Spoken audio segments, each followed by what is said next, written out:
Donc, voici pour ce qui concerne le partage qu'on aura aujourd'hui par la grâce du Seigneur. Donc, s'intituler de l'outre d'eau au puits d'eau ou à la source d'eau, l'expérience de la soif. Avec moi, on peut prendre Genèse 21. Genèse 21, on va lire à partir de... On peut lire à partir du verset 1. Normalement, le texte de base se trouve à partir du verset 9. Yahweh visita Sarah, comme il l'avait dit. Yahweh accomplit pour Sarah ce qu'il avait déclaré. Sarah devint enceinte et enfanta un fils à Abraham dans sa jeunesse, au temps fixé qu'Élohim lui avait déclaré. Abraham donna le nom de Isaac au fils qui lui était né, que Sarah lui avait enfanté. Abraham circoncit son fils Isaac, fils de 8 jours, comme Élohim lui avait ordonné. Abraham était fils de 100 ans quand lui fut enfanté Isaac, son fils. Et Sarah dit, Élohim m'a donné de quoi rire. Tous ceux qui l'apprendront riront de moi. Elle dit aussi, qui aurait dit à Abraham que Sarah allaiterait des fils? Car je lui ai enfanté un fils dans sa vieillesse. L'enfant grandit et fut sévré. Abraham fit un grand festin pour le jour où Isaac fut sévré. Maintenant, on attaque notre test. Sarah vit rire le fils qu'Agar l'Égyptienne lui avait enfanté à Abraham. Et elle dit à Abraham, chasse cette servante et son fils, car le fils de cette servante n'héritera pas avec mon fils, avec Isaac. Cette parole déplut beaucoup aux yeux d'Abraham à cause de son fils. Mais Élohim dit à Abraham, que cela ne déplaise pas à tes yeux à cause du garçon et de ta servante. Écoute la voix de Sarah dans toutes les choses qu'elle te dira, car c'est en Isaac que ta postérité sera appelée de ton nom. Toutefois, je ferai aussi devenir le fils de la servante je ferai aussi devenir le fils de la servante une nation, parce qu'il est ta postérité. Puis Abraham se leva de bon matin et prit du pain et une outre d'eau, et il les donna à Agar, en les mettant sur son épaule. Il lui donna aussi l'enfant et la renvoya. Elle s'en alla et erra dans le désert de Beersheba. Quand l'outre d'eau fut épuisée, elle jeta l'enfant sous un arbrisseau, et elle alla s'asseoir vis-à-vis, à la distance d'une portée d'arc, car elle dit, que je ne vois pas mourir mon enfant. Elle s'assit vis-à-vis de lui, éleva la voix et pleura. Élohim entendit la voix du garçon. L'ange d'Élohim appela des cieux Agar et lui dit, qu'as-tu, Agar? N'aie pas peur, car Élohim a entendu la voix du garçon là où il est. Lève-toi, porte le garçon et soutiens-le de ta main, car je le ferai devenir une grande nation. Élohim ouvrit les yeux et elle vit un puits d'eau. Elle alla remplir l'outre et donna à boire au garçon. Élohim fut avec le garçon qui devint grand et demeura dans le désert. Il devint un tireur d'arc. Il habita dans le désert de Paran et sa mère lui prit une femme de la terre d'Égypte. Amen. Ce passage m'a été inspiré et il vient pour un but précis par rapport aussi à la nouvelle année, par rapport à comment le Seigneur communique la vision. Il donne des nouvelles directives, comment on va dire, change la vision, on va dire comme ça. Donc, ce passage-ci a pour but de porter la vie et de réaliser qu'en fait, il y a des principes dans le royaume de Dieu. Et que c'est suivant ces principes qu'on obtient finalement du Seigneur des choses. Parce que le Seigneur, lui, il agit dans ses principes. La Bible dit que si nous sommes infidèles, lui, il demeure fidèle. Si nous le régnons, il va nous régner. Mais si nous sommes infidèles, lui va demeurer fidèle. C'est-à-dire qu'il a ses principes. Son principe dit, si tu me régnis, je vais te régner. Si tu es infidèle, moi, je ne peux pas devenir infidèle parce que ce n'est pas ma nature. Mais moi, je vais demeurer fidèle. Donc, on comprend qu'il y a des principes. Celui qui dit qu'il va régner le Seigneur et que le Seigneur ne va pas le régner, il se trompe. Il ferait mieux de se rapprocher de la parole pour savoir quels sont les principes du Seigneur, afin de s'y conformer. Donc, alors, une première chose ici qu'on va dire, c'est quoi? C'est que la Bible dit au verset 9 que Sarah a vu Ismaël rire. C'était le jour où elle sevrait l'enfant et Abraham a fait un grand festin. Et Sarah est venue dire à Abraham quoi? Chasse cette servante et son fils. Car le fils de cette servante n'héritera pas avec mon fils, avec Isaac. Alors, la première chose qu'on va attaquer ici, c'est parler de l'héritage. D'accord? On va parler de l'héritage premièrement. Et on va remarquer une chose quand même que Sarah a dit. Quand Sarah est venue parler de l'héritage à Abraham, elle n'a pas dit chasse ton fils. Elle n'a pas dit à Abraham chasse ton fils. Elle a dit chasse cette femme, cette servante. Chasse cette servante. Elle a utilisé ça 2 fois. Elle dit chasse cette servante et son fils. Car le fils de cette servante n'héritera pas avec mon fils. Le fils de la servante. Le fils de la servante, elle connaissait le nom d'Agar, mais elle a utilisé le fils de la servante. Pourquoi? Parce qu'il y a un mot qui était intéressant, qui était important, qui était nécessaire à comprendre. Chasse cette femme, chasse cette servante et son fils. Chasse cette servante et son fils. À cause de quoi? Parce qu'il y a une question d'héritage. Donc, Sarah ici, elle n'a pas agi par méchanceté. Elle a agi selon le principe biblique. Pourquoi? Parce que lorsqu'on parle de l'héritage est légué à qui? Au fils ou bien au serviteur? Si, au fils. Donc, lorsqu'on parle d'héritage, on parle des choses sérieuses. Et c'est très important parce que ça va aussi beaucoup nous parler. Amen. Lorsqu'on parle d'héritage, il y avait une question d'héritage ici qui est en jeu. Chasse cette servante et son fils parce que le fils de la servante ne va pas hériter avec mon fils. Elle n'a pas dit avant chasse ton fils. Donc, lorsqu'on parle d'héritage, on parle de quelque chose de très sérieux. Et donc, quand on parle d'héritage, il y a des principes. Le principe, c'est quoi? C'est que l'héritage se transmet d'un père à son fils, d'accord? Et non pas d'un père à son serviteur. Si le père n'a pas de fils, alors il pense comme Abraham, il dit, là on est dans Genèse 15. Dans Genèse 15, allons-y dans Genèse 15, dit quelque chose d'assez important. On va revenir encore sur le texte de Genèse 15 là. Mais allons-y déjà quand même. Donc, on est dans Genèse 15, à partir du verset 1. Ça va être bien si quelqu'un peut m'aider à lire. Donc, ok, je lis dans Genèse 15, à partir du verset 1.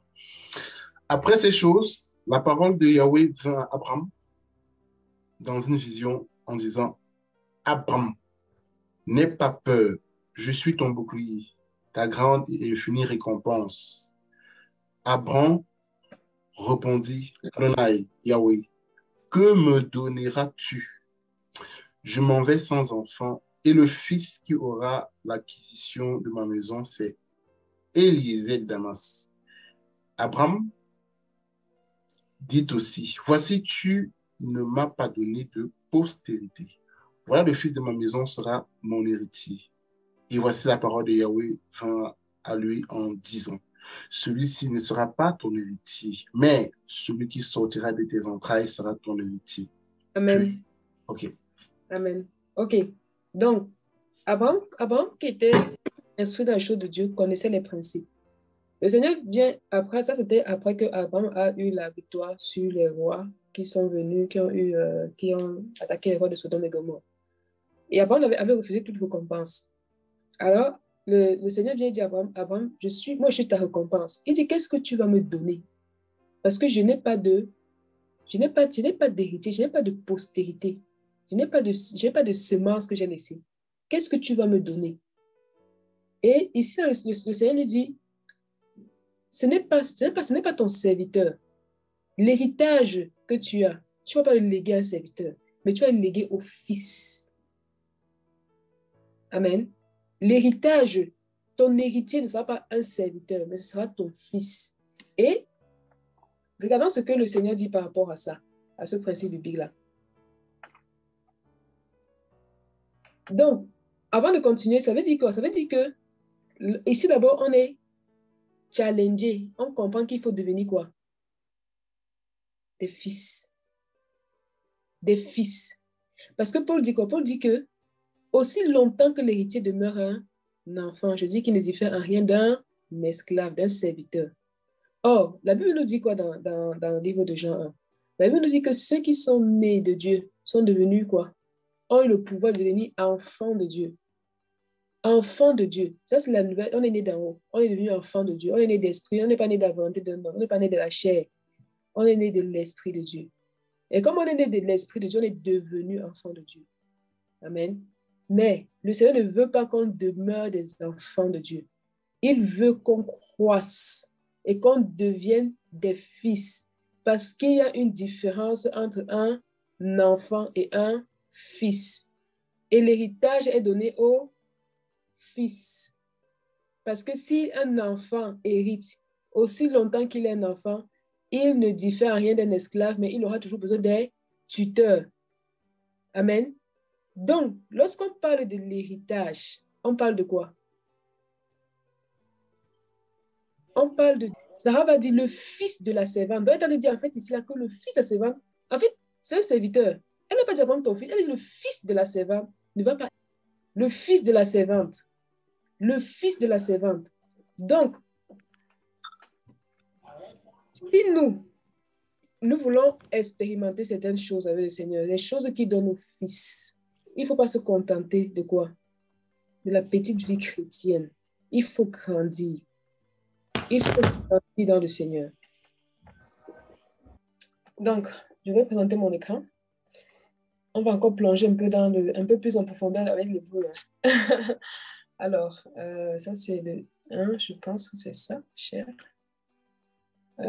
Voilà. Donc, ici, c'est un tableau. Donc, en hébreu, d'accord, voilà. Et c'est ça c'est ce que je voulais voir. Alors, quand on parle d'enfant, c'est ça le mot. C'est Yéled, qui est un Yod. On connaît déjà un peu le Lamet, le Dalet. Et donc, voici les valeurs. Le Yod vaut 10. Comme on dit souvent, 40, c'est les mêmes et tout. Le Lamet vaut 30. Le Dalet vaut 4. Ensuite, Ben, c'est fils en hébreu. C'est un Bet et un Nun Sophite. Le Nun Sophite vaut 700. Le Bet vaut 2. Ça fait 702. Donc, quand la Bible dit qu'un enfant nous est donné, ça c'est Yéled. Un enfant nous est né, ça c'est Yéled. Un fils nous est donné, ça c'est Ben. Voici les valeurs. Regardons maintenant quelque chose d'extraordinaire parce qu'on peut aussi calculer, on peut additionner, on peut multiplier. Donc, lorsque je fais cette valeur-ci, moins celle-ci, j'obtiens combien? 658. Et en additionnant 6 plus 5 plus 8. D'accord? Ça nous donne combien? 19. Là, j'ai fait une erreur de calcul. Ça nous donne 19. 1 plus 9, ça fait 10. Voilà, ici, j'ai fait une erreur de calcul. Donc, le 10 nous parle de quoi? Le 10 nous parle de la main du Seigneur, du yo de sa puissance. Qui va faire quoi? Qui va nous donner de pouvoir croître. Et si on fait encore 1 plus 0, ça nous donne 1. Le 1, c'est le Aleph. Et le Aleph nous parle de quoi? Nous parle du fait d'être serviteur, le fait d'être soumis à Dieu. Voilà pourquoi est-ce que le Seigneur nous dit dans Ésaïe 7, 14 à 15, si je me trompe la référence, la Bible nous dit que le Seigneur va manger du miel et du lait jusqu'à ce qu'il sache rejeter le mal et choisir le bien. Et pour qu'il sache rejeter le mal et choisir le bien, il faut qu'il mange quoi? Du lait et du miel, afin de devenir quoi? Un fils, afin de grandir en sagesse, afin de grandir dans la communion avec le Saint-Esprit, afin de grandir dans la connaissance du Père. Parce que le Seigneur a bien voulu, le Père a bien voulu que quand le Fils naisse, qu'il ait encore plein de choses à apprendre.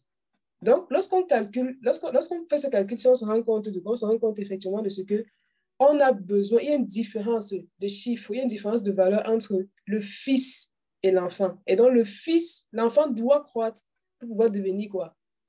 Utile entre les mains du Seigneur. Amen. C'est bon? Donc, on va un peu laisser ce tableau-ci comme ça. Alors, je vais lire un autre passage qui va nous aider toujours dans ce sens. La Bible nous dit dans Galates 4, mais je dis, Paul qui dit, Aussi longtemps, ça c'est le verset 1, que l'héritier est un enfant, il ne diffère en rien d'un esclave. C'est pour ça que Sarah dit, chasse le fils de la servante. Elle a associé Ismaël à la nature de sa mère, la servante. Quoi qu'il soit le Seigneur de tout, mais il est sous des tuteurs, des gestionnaires jusqu'au temps déterminé par le Père. Et ça, c'est important. C'est aussi important qu'on s'arrête ici, qu'on marque une pause. Alors, comme je dis, ce passage-ci, ce thème-ci a vraiment pour but de nous amener à décider de grandir avec le Seigneur. C'est nous qui devons prendre la décision. Parce que pour que le Seigneur agisse, il a besoin de deux choses. Première chose, c'est lui, sa volonté. Deuxième chose, c'est nous qui sommes prêts à recevoir. Première chose, c'est lui qui veut donner. Deuxième chose, c'est nous qui devons recevoir. Et donc, Paul dit que l'enfant, il est sous des tuteurs jusqu'au temps marqué. Or, le temps marqué, c'est maintenant. C'est maintenant. La Bible dit, le Seigneur ordonne que nous soyons puissants. Il ordonne que nous grandissions. Il ordonne que nous tentes, que nous élargissions nos tentes. Il ordonne que le bête, la maison que nous sommes, que nous puissions nous ouvrir à sa lumière, nous ouvrir à sa parole, nous ouvrir à l'eau qui sort du Éden pour pouvoir arroser le jardin que nous sommes. Et donc, le temps que le Père attend, quand il dit le temps marqué, c'est maintenant. La Bible nous dit dans Matthieu 12, les 8 premiers versets, en ce temps-là, Jésus traversait avec ses disciples par des champs ensemencés. Et quand on regardait bien le 1 qui était un intermédiaire entre le ek et le es, c'est-à-dire d'un point à un autre. Et le temps qui était une mesure, le temps c'était une mesure de temps, c'était un temps bref, un temps court dans lequel le Seigneur devait attendre l'accord des disciples. Donc, en ce temps-là, le Seigneur a traversé, c'est-à-dire qu'en ce moment, le Seigneur a fait passer d'une étape à une autre, de l'enfance à devenir fils. C'était en ce temps-là, dans une portion de temps définie. Et en ce temps-là, c'est maintenant. C'est maintenant, c'est en cette nouvelle année, c'est en ce nouveau jour, c'est en ce nouveau mois que nous devons prendre la décision parce que le Seigneur a déjà fixé le temps. Le temps de la croissance, c'est maintenant. Le temps de devenir des fils, c'est maintenant. Le temps de devenir des réceptacles, des gens, personnes productives, c'est maintenant. En ce temps-là. Donc, en ce temps-là, le Seigneur va les amener par des champs ensemencés. Les champs ensemencés, ce sont des champs qui avaient des épis de blé et tout. Et quand les disciples vont commencer à cueillir des épis, les pharisiens vont dire, mais pourquoi tes disciples cueillent des épis? En ce temps-là, ils ont fait passer par un champ ensemencé. Le champ ensemencé, c'est une personne qui te partage la parole. C'est un champ ensemencé. Le Seigneur veut que tu fasses quoi? Que tu cueilles des épis, que tu te nourrisses de ces épis-là, mais c'est pour partir quelque part, là où il t'amène. Amen. Ce n'est pas pour rester dans le champ ensemencé, manger, mais c'est pour partir quelque part. C'est pour te capaciter, te fortifier, aller quelque part, aller vers le point S. Parce qu'en ce temps, c'est un intermédiaire entre un ek et un S. Donc, nous aussi, de la même manière, quand nous étions enfants, nous étions sous l'esclavage des rudiments du monde. Voici une chose ici qu'il appelle être un enfant. Quelqu'un qui est un enfant, selon ce que Paul nous dit, c'est quelqu'un qui est sous l'esclavage des rudiments du monde. C'est ce qu'il a aussi appelé un homme charnel. C'est-à-dire que c'est quelqu'un aussi qui va dire qu'il est né de nouveau. Il a rencontré Jésus, il a accepté Jésus et tout. Mais quand tu regardes sa vie, tu vois qu'il a toujours les mêmes problèmes d'attachement, par exemple, au matériel, les mêmes problèmes quand on lui parle, il ne va pas accepter, peut-être qu'on insulte, il va répondre. Donc, il est attaché au rudiment du monde, à ce qui dans le monde donne la valeur. C'est à ça qu'il est attaché. Alors, Paul dit qu'en fait, quand il était dans cet état-là, quand tu es dans cet état, on est des enfants. Parce qu'il faut qu'on comprenne que l'héritage, c'est un héritage au fils. Amen. Or, si l'enfant est sous l'esclavage, c'est un esclave. Comment est-ce qu'il va pouvoir recevoir l'héritage et pouvoir le gérer? Ce ne sera pas possible. Comment est-ce qu'il va devenir utile à l'entraînement du Seigneur? Ce ne sera pas possible. Donc, je continue de lire. Mais lorsque l'accomplissement du temps est venu, Elohim a envoyé qui? Son fils, venu d'une femme sous la Torah, afin qu'il rachète ceux qui étaient sous la Torah, afin que nous recevons quoi? L'adoption. Mais parce que vous êtes devenus fils, Elohim a envoyé l'esprit de son fils dans vos cœurs, criant Abba, Père. Et ici, je voudrais bien marquer. Alors, la Bible dit que, mais lorsqu'on est devenu fils, et ça c'est très important, lorsqu'on est devenu fils, le Seigneur a envoyé l'esprit de son fils. Amen. Lorsqu'on est devenu fils, il a envoyé l'esprit de son fils. Pourquoi? Parce que ici, comme on a partagé une fois par rapport à la sagesse, ça c'est un principe. D'accord, c'est un principe. Si tu deviens sage, le Seigneur envoie l'esprit de sagesse. Le Seigneur n'envoie pas l'esprit de sagesse sur un insensé. C'est quelqu'un qui veut grandir, le Seigneur envoie l'esprit de son fils. Alors la Bible dit l'esprit de son fils. Ça veut dire qu'ici, on parle d'une certaine nature, d'un certain statut, d'une certaine capacité de réfléchir, d'une certaine maturité à pouvoir gérer, à pouvoir être utile entre les mains du Seigneur, à pouvoir gérer ce que le Seigneur nous confie. Donc, quand on est devenu fils, quand on a désiré de devenir fils, quand on a commencé à grandir, à commencer à lire la parole pour croître, la Bible dit qu'il a envoyé l'esprit de son fils, pour que l'esprit de son fils nous fortifie encore à être des fils. Maintenant, donc, tu n'es plus esclave, mais fils. Or, si tu es aussi fils, tu es aussi quoi? Héritier. Donc, on voit que ça rejoint bien. Si tu es aussi fils, tu es aussi héritier d'Elohim par le moyen du Mashiach. Mais, alors, ne connaissant pas Elohim, vous étiez en effet esclaves des Elohim qui ne le sont pas, qui ne sont pas de leur nature. Mais maintenant que vous avez connu Elohim, ou bien plutôt que vous avez été connu d'Elohim, comment retournez-vous encore à ces faibles et pauvres rudiments et vouloir, comme auparavant, en être des esclaves? Comment voulons-nous en devenir des esclaves? Des esclaves. Donc, la première chose que je voulais faire ressortir ici, là, c'était quoi? C'était que premièrement, Sarah va venir voir Abraham pour dire, chasse cette femme, cette servante avec son fils, chasse-les, parce que c'est une servante. D'accord? Or, l'héritage est donné à qui? Au fils. C'est pour ça qu'elle n'a pas mentionné ça comme étant fils. Elle n'a pas dit à Abraham, chasse ton fils. Elle n'a pas dit ça. Elle a dit, chasse le fils de la servante. Faisant ressortir ici un fait qui devait beaucoup nous aider. C'est ça que Paul aussi a expliqué. C'est que l'héritage n'est pas légué au serviteur, mais au fils. Et donc, nous, comme nous sommes nés, nous sommes devenus enfants de Dieu, nous devons grandir. Et le Seigneur dit que celui qui est devenu fils, l'esprit du fils vient en lui. Ça, c'est un principe qu'il faut qu'on comprenne. Si tu veux que l'esprit de sagesse t'anime, il faut commencer à devenir sage. Pour devenir sage, il faut s'arrêter pour commencer à étudier la sagesse, pour savoir comment est-ce qu'on devient sage, c'est quoi être sage. Et lorsque tu deviens sage, l'esprit de sagesse peut venir habiter en toi. C'est un principe. C'est important de comprendre les principes bibliques. C'est important de comprendre les principes bibliques. Si tu veux l'esprit de prière, commence déjà à prier, à t'intéresser à la prière pour savoir comment la prière fonctionne, qu'est-ce qu'il faut demander, dans quel état d'esprit il faut être, dans quel état de cœur il faut être. C'est dans ça que le Seigneur amène son esprit de prière. Mais si tu demandes l'esprit de prière, en ne te mettant pas à fond à l'intérieur, tu ne l'auras jamais. C'est un peu comme quelqu'un qui vient se convertir ou bien qui a encore un péché qui le dérange et qui ne va pas s'efforcer, pleurer, se ménager à sortir ce péché. Supposons une femme qui vient se convertir, elle a encore mouru de son petit gars et que parfois peut-être elle appelle et puis voilà, il cause, elle finit peut-être par se masturber ou bien ils finissent par se retrouver et par faire des bêtises ensemble. Si elle dit qu'elle a besoin du Seigneur, le Seigneur dit ok, mais le Seigneur veut voir en elle qu'elle manifeste la volonté. C'est-à-dire que pour elle, manifester la volonté, c'est quoi? C'est peut-être de dire, je n'appelle plus le gars. Ou bien je change de numéro. Je dis, gars, c'est fini. J'évite qu'on se retrouve à des discussions. Il appelle, je ne décroche pas. Des trucs comme ça. Mais si elle ne prend pas ce minimum de dispositions qui vont l'aider à ne pas rentrer dans le péché, elle rentrera toujours dans le péché. Elle pleurera, elle rentrera dans le péché. C'est pour dire que, quel que soit ce que on demande au Seigneur, commençons par les rechercher. Et son esprit viendra nous aider. C'est un principe. C'est un principe. Si tu veux pouvoir jeûner, un jeûne futur, commence par jeûner, par t'intéresser au je sais quoi le jeûne.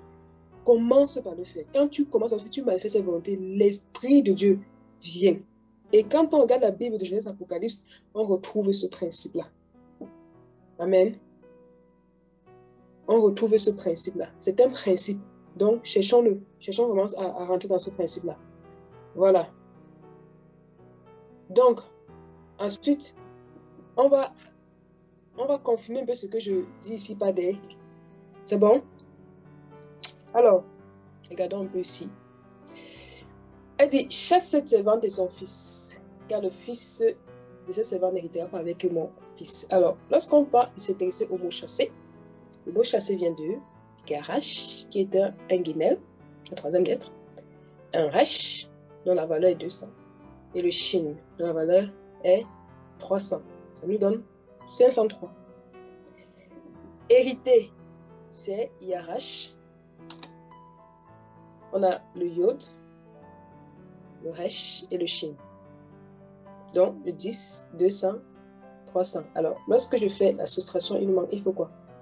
510 moins 503, ça nous donne quoi? Ça nous donne la valeur 7. Donc, le 7 nous parle de quoi? On connaît hein, la plénitude. D'accord? La plénitude, ça nous parle du Saint-Esprit, la présence de Dieu. Ça, c'est le 7. Donc,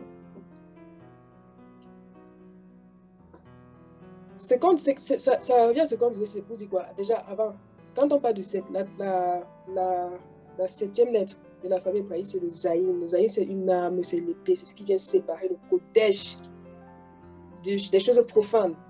Ça vient mettre à part. Ça vient séparer le pur de l'impureté. Et comme ça rejoint encore 1 Pierre 2, verset 1 à 2 qui dit, premièrement, avant de désirer spirituel, qu'est-ce qu'il faut? Il faut rejeter la malice, rejeter les envies, rejeter la jalousie, rejeter les mensonges, rejeter les tromperies. Et ensuite, on pourra désirer le n'est pas lequel on va croître. Donc, on voit bien qu'entre l'état de Ismaël tel qu'il était et l'état de celui qui doit hériter, il fallait cette présence du Seigneur-là. Et c'est cette présence du Seigneur qui nous fait grandir. C'est pourquoi il est important que chacun de nous croise le Saint-Esprit. Que chacun de nous croise le Saint-Esprit. C'est très important. Peut-être qu'on va vous revenir ici dans ce passage, vous parler de la puissance du Saint-Esprit. Vous avez mentionné, quand David dit, vous recevez la puissance du Saint-Esprit, vous avez mentionné la puissance du Saint-Esprit, la différence de ce que je pensais. Différemment de ce que je pensais et de ce même pourquoi je demandais. La puissance du Saint-Esprit, c'est important de comprendre que le 7 là, la plénitude qui ressort, le zaïm qui ressort, c'est la communion qu'on doit avoir avec le Seigneur. C'est ça qui nous fait grandir. C'est ça qui nous fait grandir. Et si on va plus loin si on va plus loin, on verra quoi? Si on va plus loin, on va voir que le nom d'Agar, au finish, a la même valeur que le nom de Sarah. Et Saraïf, par exemple, Saraïf voulait dire princesse. Et donc, c'est parce que c'est la peine de perdre ça. Et donc, la Bible va nous dire qu'en fait, Ismaël aura 12 princes. Or, moi, par exemple, mes enfants ne peuvent pas les appeler les princesses. Donc, pour qu'on appelle mes enfants les princesses, il faut quoi? Il faut que je sois descendante de la royauté. Et donc, il y a les rachis, les commentaires des rabbins, certainement bien avant qu'ils disaient qu'en fait, Agar était une princesse, c'est-à-dire la fille de... Bon, ça semble logique, mais il y a des choses qui peuvent être un peu... Bref, donc c'était pour dire en fait qu'il y a une copie entre Agar et Sarah. Il y a une copie. Et je prends ça pour dire quoi? Pour dire que, en fait, on peut faire une œuvre, d'accord, qui ressemble à l'œuvre de Dieu. On peut avoir une vie qui ressemble à la vie remplie de l'esprit alors qu'elle ne l'est pas. Simplement, c'est bordé dans cette histoire. Premièrement, le Seigneur dit à Abraham, tu auras un fils. Je vais te donner une postérité. Dans la chair, il s'appelle Abraham, sa femme s'appelle Sarai. Elle va partir prendre Agar, elle va venir donner à son mari. Elle va partir prendre Agar, elle va venir donner à son mari. Et donc, Abraham va engendrer Ismaël, qui était une œuvre selon la chair. Alors qu'à côté, ce que le Seigneur voulait faire, c'était quoi? C'était une œuvre spirituelle. Donc, du coup, Ismaël lui aussi aura 12 princes. Et du coup, aussi dans la descendance d'Abraham, on aura aussi 12 princes, 12 tribus. Est-ce qu'on voit comment est-ce que les deux œuvres se ressemblent? Le Seigneur devait aussi multiplier Ismaël, il devait aussi multiplier Isaac. Et donc, pour que le Seigneur puisse faire cette œuvre-là avec Abraham, il fallait qu'il change son nom, il mette le ré dedans. Pareil, c'est ce qu'il a fait avec le nom de Sarah. Et donc, c'est capital de comprendre que, en fait, le site de la plénitude doit demeurer, on doit rechercher ça. Pourquoi? Parce que sinon, on va faire des œuvres charnelles qui auront l'air d'être des œuvres spirituelles. Ça aura l'air d'être des œuvres spirituelles, mais pourtant c'est charnel parce que ce n'est pas ce que le Seigneur a prévu. Et pour que le Seigneur puisse faire une œuvre spirituelle avec Abraham, qu'est-ce qu'il fallait qu'il fasse? La différence qu'il y a entre Abraham et Abraham, c'est quoi? On connaît. Est-ce qu'on connaît? La différence qu'il y a entre Abraham et Abraham, qu'est-ce que le Seigneur a ajouté dans son nom? Han? Han, c'est quoi? Ham, c'est quoi? Vous dites tous les deux Ham. Le Ré. Le Ré. Et la différence qu'il y a entre Saraï et Sarah, c'est quoi?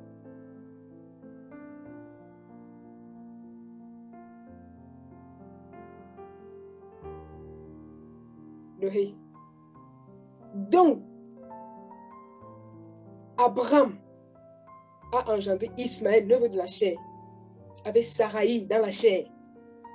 Quand dit avec Saraï, c'est plus Saraï qui va prendre Agar, qui va venir. C'est-à-dire que c'était un complot entre les trois dans la chair. Et maintenant, pour que le Seigneur fasse l'œuvre spirituelle, il fallait que Abraham expérimente le Zayin, le Hé, la plénitude, le chiffre 7. Il fallait qu'Abraham soit coupé, il fallait que le Kodesh soit séparé du profane. Voilà pourquoi il a dit à Abraham, marche devant ma face et sois intègre. Marche devant ma face et sois intègre. Pourquoi? Parce qu'il fallait qu'il sépare le Kodesh de ce qui est profane. Il a dit, ton nom ne sera plus Abraham, mais je viens, je mets le Hé. Je viens, je te mets en communion avec mon Saint-Esprit. Je viens avec la peinture du Saint-Esprit. Il dit, Sarah, puisque pour engendrer une œuvre spirituelle, si toi tu es spirituel, il faut que tu te mettes avec une personne spirituelle pour que l'œuvre qui soit spirituelle. De même, Saraï, ça finissait par Yod, il a retiré ça. On retire Yod parce qu'elle agit d'elle-même. Le Yod ne compte pas sur elle, l'incrédulité. Allez, on dégage le Yod et on met quoi? Le Hé. Et quand le Seigneur a mis le Hé, de nouveau, Abraham, étant dans le Saint-Esprit, Sarah, dans le Saint-Esprit, maintenant, il pouvait engendrer une œuvre spirituelle. Donc, c'est important pour moi, ça m'a beaucoup parlé de savoir que l'œuvre de la chair peut parfois être copie conforme de l'œuvre de l'esprit. C'est-à-dire que quand tu regardes à vue d'œil, tu vas dire, waouh! Mais pourtant, ce n'est pas ce que le Seigneur veut. C'est pour ça qu'on a besoin de cette communion, cet esprit-là pour grandir. Grandir dans le discernement, grandir dans le choix des personnes avec qui on va travailler pour l'œuvre du Seigneur. C'est important que le Seigneur, c'est important de chercher ça. Sinon, on va pouvoir s'associer, on fait des choses dans la chair et qui vont ressembler aux choses de l'esprit.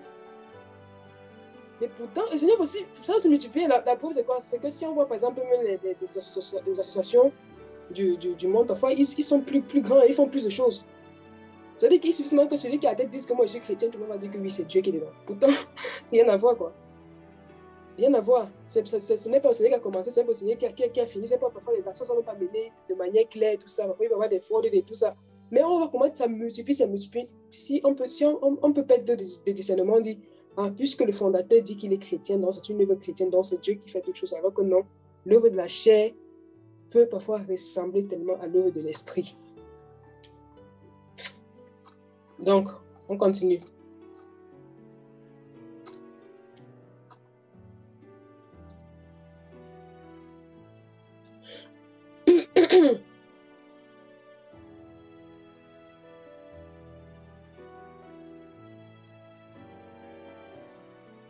Donc, amen. Alors,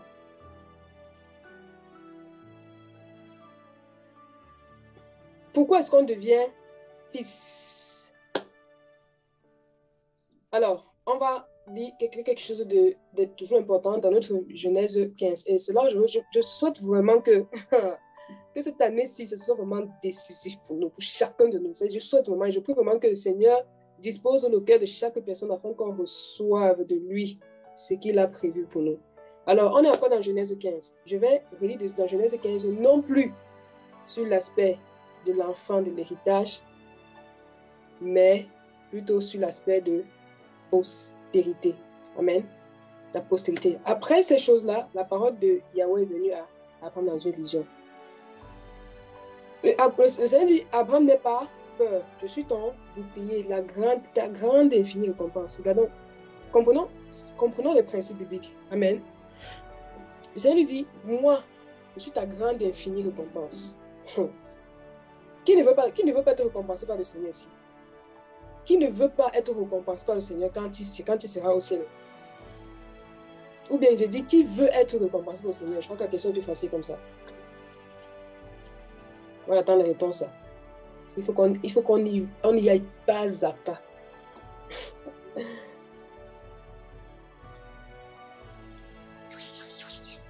Qui veut être récompensé par le Seigneur?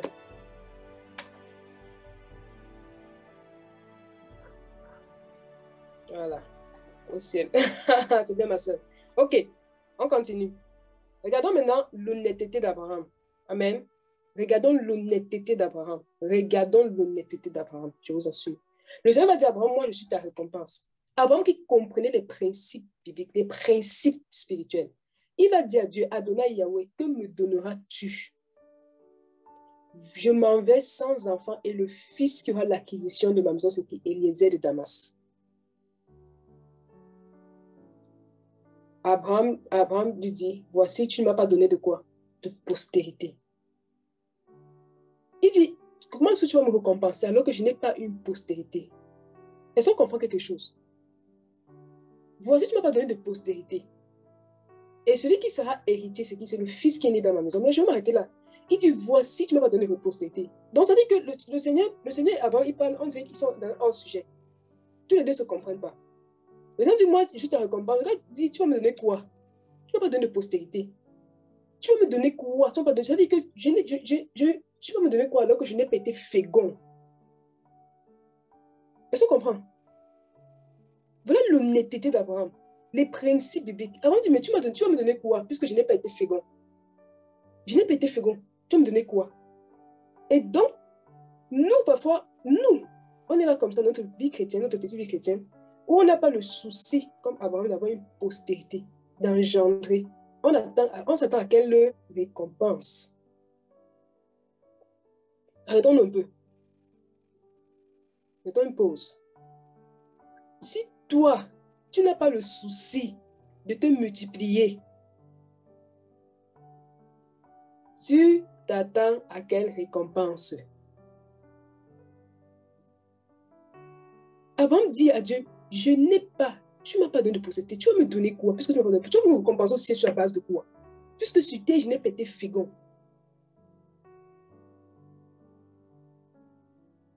Voilà pourquoi 2022 doit être une année décisive pour nous.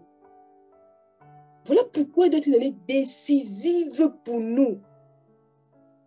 Tu veux quelle récompense si tu n'as pas été fécond? Si tu n'as pas eu de postérité? Si tu n'as pas engendré? Tu veux quelle récompense? Mon frère et ma soeur. Abraham était honnête devant le Seigneur. On doit connaître des principes bibliques pour ne pas être surpris. Donc,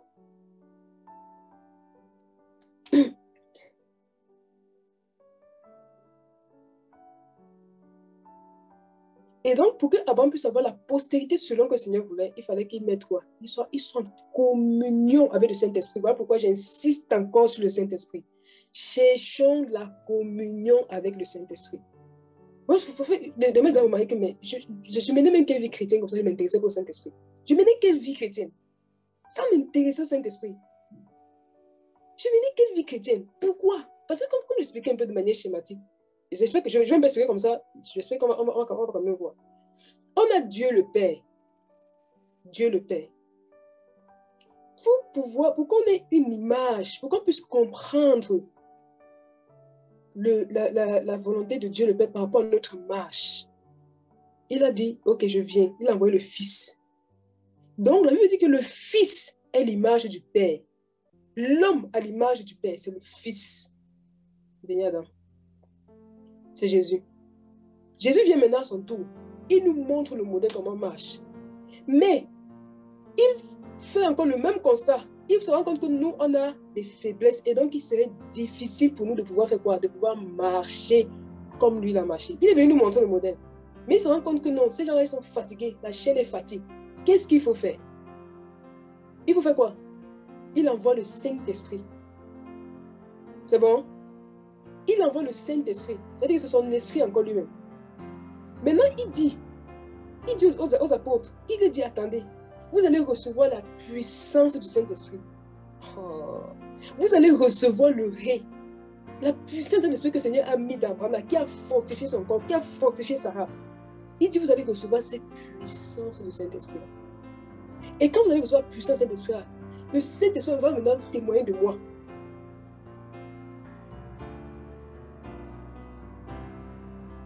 On voit un peu bien, ou bien il faut un peu que je schématise.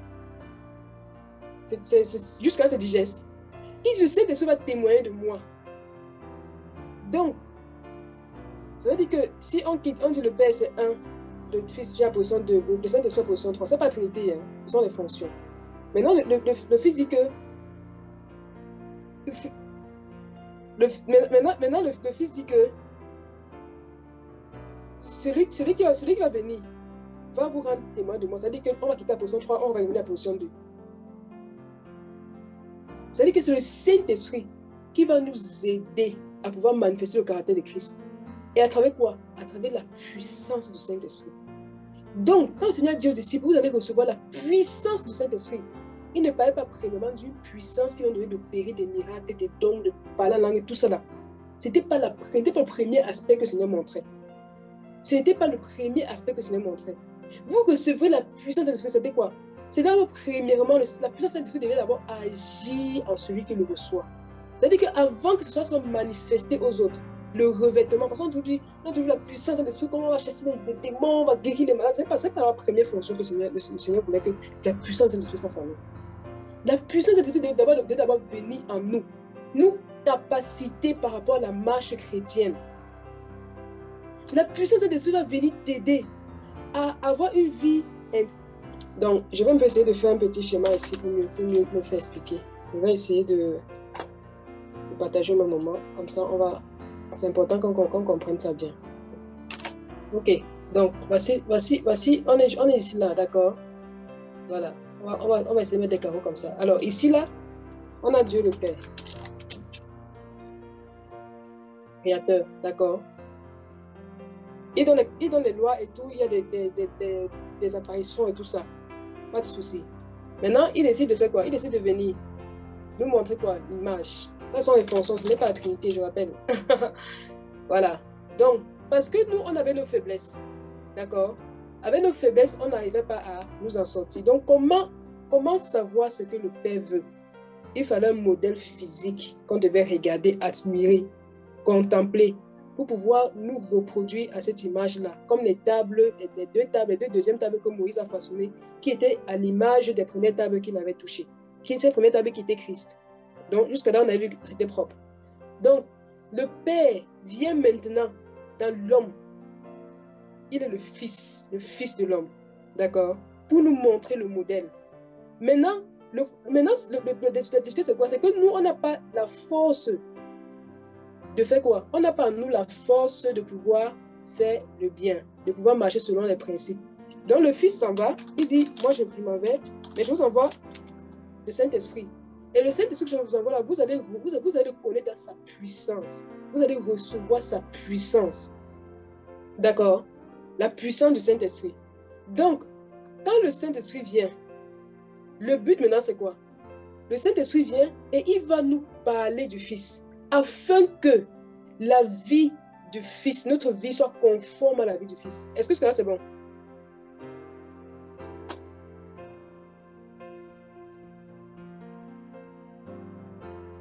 Est-ce que cela c'est bon? Voilà. C'est important de comprendre ça. C'est très important. Donc quand le Seigneur dit que vous recevez la puissance du Saint-Esprit, il ne dit pas premièrement qu'on va partir chasser les démons. La puissance de cet esprit, quand tu la reçois, elle agit d'abord en toi. La preuve, c'est quoi? C'est que quand ils ont reçu cet esprit, qu'est-ce qu'ils ont fait? Ils sont sortis prêcher. Ils ont commencé à louer le Seigneur. Ils louaient le Seigneur dans une ivresse. Ils louaient le Seigneur de toutes leurs forces. Ils débordaient. Je vais vous montrer un puits qui déborde. Si vous oubliez, à la fin, rappelez-moi. Ils débordaient de louanges. C'était explosif. Et comme c'était explosif, les gens sont venus, quand ils ont commencé à dire que vous êtes fous, ils ont dit non, attendez, je vais vous expliquer ce qui nous arrive. C'est donc là maintenant la puissance s'est manifestée vers les autres. Est-ce que c'est bon? Jusque-là. Donc, le Saint-Esprit, la puissance du Saint-Esprit va venir faire quoi? Va venir faire que avant tu ne pouvais pas jeûner, mais maintenant tu peux jeûner. C'est la puissance du Saint-Esprit qui fait ça en toi. Avant tu mentais, maintenant tu ne mens plus. C'est la puissance du Saint-Esprit qui fait ça. Avant, tu avais du mal à te lever pour prier quand tu dormais. Maintenant, tu peux te lever pour prier. C'est la puissance du Saint-Esprit qui fait ça. La puissance du Saint-Esprit vient d'abord en nous. Nous rendre capables de prier, d'aimer le Saint-Esprit, de parler au Saint-Esprit et de produire en nous quoi, la vie du Fils, qui est l'image du Père. Or, la Bible dit que l'amour du Père, l'amour de Dieu nous est répandu dans notre cœur par quoi? Par le Saint-Esprit. C'est-à-dire que depuis l'effusion du Saint-Esprit, là, tu ne peux rien faire sans, même avant. Tu ne peux rien faire dans la marche chrétienne sans le Saint-Esprit. Voilà pourquoi je disais à ma soeur que, mais moi, qu'est-ce que je faisais depuis? Pour ne pas m'intéresser au Saint-Esprit, je faisais quoi? Oh, le problème, c'est quoi? Le problème, c'est que on est venu prêcher l'évangile partiel aux gens, ne parlant que du Fils, ne parlant que de Jésus, ne leur présentant pas le Saint-Esprit. Du coup, ils ont une marche chrétienne où ils ne manifestent, ils n'aiment pas le Seigneur. J'ai prêché l'évangile à quelqu'un d'aimant. Il m'a dit que c'est converti. Je me disais à ma soeur qu'il s'est converti. Je le regarde comme ça là. Mais tu vois qu'il est converti. Après, je suis partie de dire que non, il faut que tu demandes à Dieu de te toucher. Mais en fait, c'est parce que je n'ai pas compris qu'en fait, l'évangile que je lui ai présenté était incomplet. Il fallait que je lui parle du Saint-Esprit. Voilà pourquoi dans Acte 19, Paul arrive, il voit les disciples qui parlent de Jésus, qui prêchent même Jésus.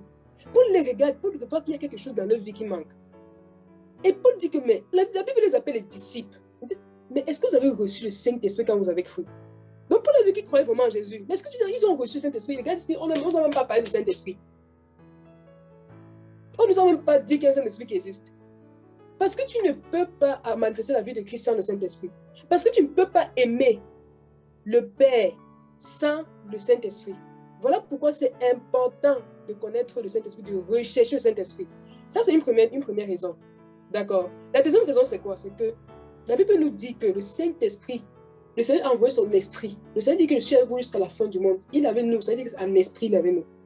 Maintenant, ce Seigneur avait nous un esprit. Ça veut dire que le Saint-Esprit est devenu quoi? Un compagnon. Il y en a qui sont là.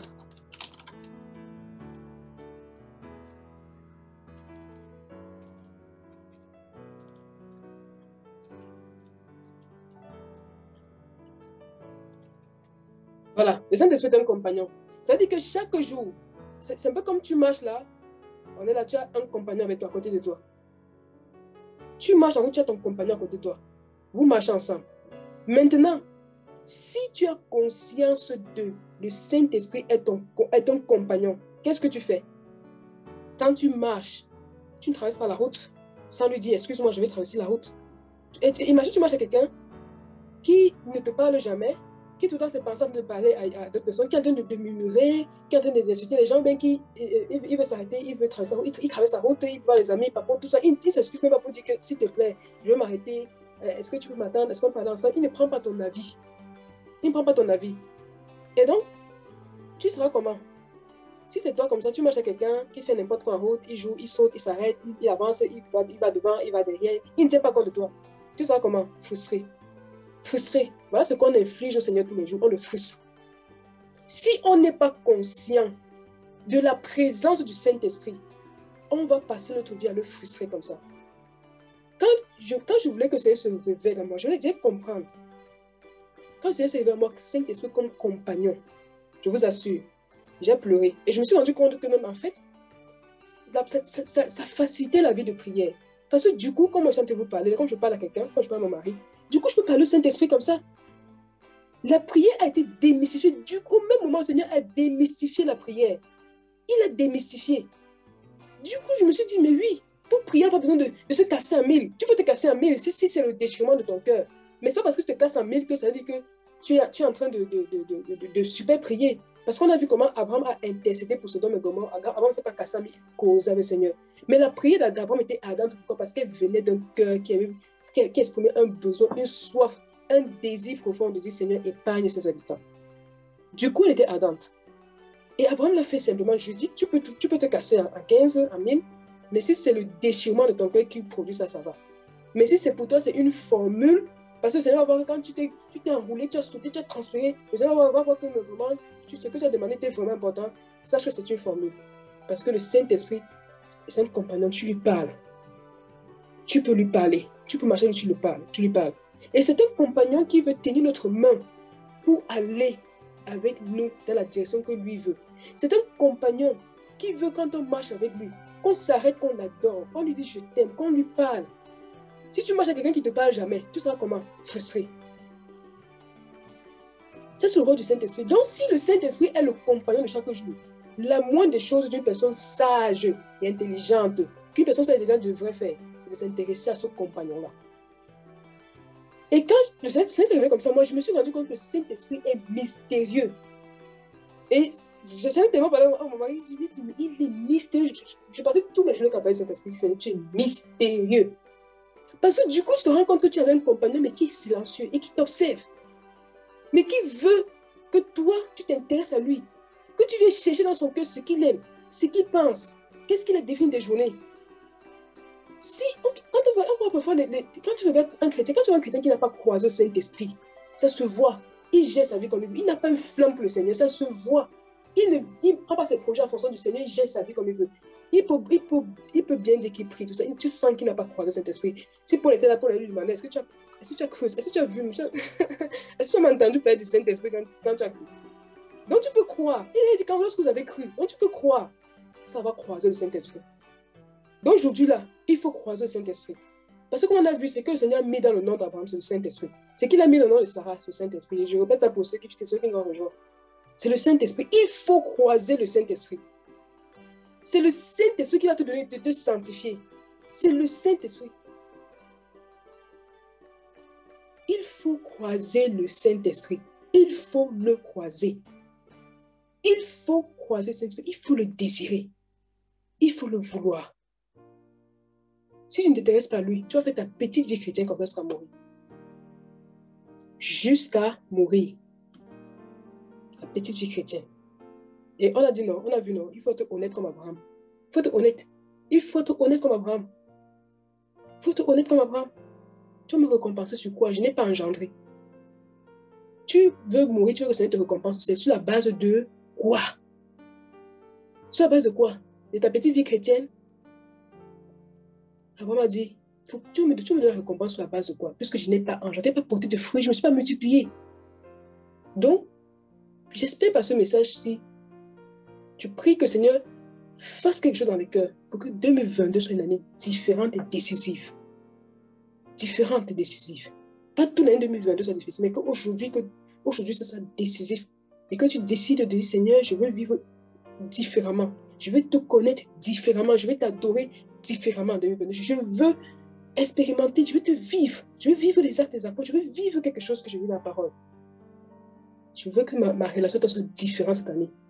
C'est toi qui dois refuser l'amour. C'est toi qui dois refuser la petite vie chrétienne d'hier. C'est toi. Voilà, le Saint-Esprit. J'espère que pour en là, c'est bon. Donc, on continue. Continuons à éprouver la soif. D'accord? On revient sur notre test de base. Donc, Genèse 21, Abraham qui chasse Agar. Alors, il y a d'abord un truc qu'on va saluer ici en passant. Oh, et que j'aime ça. J'aime ça chez mon père Abraham. Oh là là. Abraham. Quand Sarah est venue dire à Abraham, chasse cette femme, chasse cette servante avec son fils. La Bible dit que ça a déplu. Ça a déplu à Abraham. Le Seigneur lui dit, pour que ça ne te déplaise pas, écoute la voix de ta femme, parce que même ton fils là, ne te dérange pas pour lui. Je gère. Et la Bible dit que c'est directement le lendemain. Il n'a pas dit, Seigneur, donne-moi encore 2 jours pour pouvoir profiter de lui. Le lendemain, il se lève de bon matin. Oh. Hé, Abraham. Hé. Non, Abraham. Quelle promptitude. Quelle promptitude. Quelle promptitude. Alors qu'il aimait son fils. Mais le lendemain, Abraham ne refusait pas de donner au Seigneur ce qui t'attachait à son âme. Il se séparait, il s'en débarrassait. Parce qu'il voulait gagner Christ. Il voulait gagner le Père. Il voulait gagner le Père. Parce qu'avant d'être fécond, avant de gagner les âmes, il faut gagner Christ. Paul dit qu'on doit gagner Christ. Il faut gagner Christ. Il faut gagner Christ. Et ça passe par le fait de prendre conscience de ce que le Saint-Esprit nous observe. Il nous donne un ordre. Il nous donne son désir. Il veut qu'on voit qu'on veut le gagner, lui. C'est un peu comme 2 personnes qui sont amoureuses. Le jeune homme, le frère, quand elle se dit, bon, je vais venir te rendre visite, tu veux manger quoi? Ah, je vais manger le DG. Ah, il va s'activer pour faire le DG. Pourquoi? Parce qu'il veut gagner le cœur de l'autre. Parce que l'amour produit ces choses-là. Oh, l'amour de Dieu est répandu dans notre cœur par le Saint-Esprit. Tu ne peux pas aimer Dieu si tu n'es pas dans une relation, ton cœur ne va pas chauffer comme ça. Quand tu entends Dieu, ton cœur commence à battre d'amour. Rencontrons le Saint-Esprit. Alors, ça, c'est la première chose qu'on pouvait noter au niveau de Abraham et Agar. Alors, quelque chose encore de magnifique dans ce test et d'absolument magnifique qu'il faudrait qu'on comprenne. Amen, merci mon frère. Donc, quelque chose d'absolument magnifique qu'il faut qu'on comprenne, c'est quoi? C'est qu'Abraham se lève de bon matin, le verset 14. Puis Abraham se leva de bon matin et prit quoi? Du pain et une outre d'eau. Regardons ce qu'Abraham a donné à Agar et à son fils qu'il aimait. Il a pris du pain et de l'eau et il a donné à Agar en les mettant quoi? Sur son épaule. Et puis, il donnait à l'enfant. Prends le pain, prends, allez. Partez vous battre. Maintenant, je pose la question. Abraham était riche ou pas? Il était riche. Amen. Comment un homme riche va donner seulement du pain et de l'eau? Il n'a pas donné un chat, il n'a pas donné des chameaux, il n'a pas donné des bœufs, de la chèvre et tout ça. Comment ça se fait? Est-ce que ce n'est pas chadis? Est-ce qu'on ne peut pas dire à Abraham, mais avec toute la richesse que tu as, pourquoi tu n'as pas donné un animal et tout? Annie dit que c'était l'essentiel. Merci ma soeur. C'était prophétique. Chacun sa réponse. Qu'est-ce que vous en pensez un peu là? Est-ce que c'était pas un peu chiche? Comme un homme qui était riche, comme ça, qui avait des troupeaux, tellement que lui et l'autre ne pouvaient pas rester ensemble dans un même pays. Comment il se lève le matin, il donne seulement que du pain et de l'eau? Pourquoi il donne du pain et de l'eau? Parce que, comme Annick a affirmé, et après elle a posé la question, c'était l'essentiel même, j'ai pas envie de dire l'essentiel. C'était tout ce dont ils avaient besoin. Ils n'avaient besoin que de ça et rien d'autre. Alors, on va parcourir la parole pour comprendre. On est dans Genèse. Dans Genèse, lorsque l'homme et la femme pêchent, le Seigneur dit quoi comme l'une des punitions à l'homme? Il dit désormais tu mangeras ton pain à la sueur de ton front. On est d'accord? Donc, ça veut dire que depuis Genèse, le Seigneur définit le pain comme étant l'aliment indispensable, le seul suffisant. Le pain. Or, le pain n'est pas un aliment qu'on trouve dans la nature brute. Ça, on va revenir. Alors, allons d'abord. Revenons en Égypte. En Égypte, au temps de Joseph, quand la famille sévissait, les Égyptiens avaient fait quoi? Les Égyptiens venaient, ils achetaient du blé pour avoir du pain, de blé. Et il y a un verset, je ne sais pas si quelqu'un peut m'aider à trouver, où ils sont venus dire à Joseph, nous allons mourir. Pourquoi allons-nous mourir de faim devant toi? Voici, nous te donnons nos animaux à la place du pain. Donne-nous du pain. Ils n'ont pas appelé le blé, la farine. Ils ont appelé ça le pain. Et donne-nous du pain. Alors que moi, je me suis dit, quand j'ai vu ça, mais ils pouvaient bien tuer les animaux et manger. Non, parce qu'ils savaient que pour vivre, il faut du pain. C'est bon, on comprend? Oui, sinon je vais chercher des versets. Je crois que je peux trouver ça. C'est parce que quelqu'un peut m'aider à trouver ça rapidement. Est-ce que quelqu'un peut m'aider à trouver ça rapidement? Je vais la Bible ici. Merci, Genèse 41, 55. Merci beaucoup. Alors, Genèse 41. Tu peux aussi mettre sur le chat. 55, je pense, tu as dit.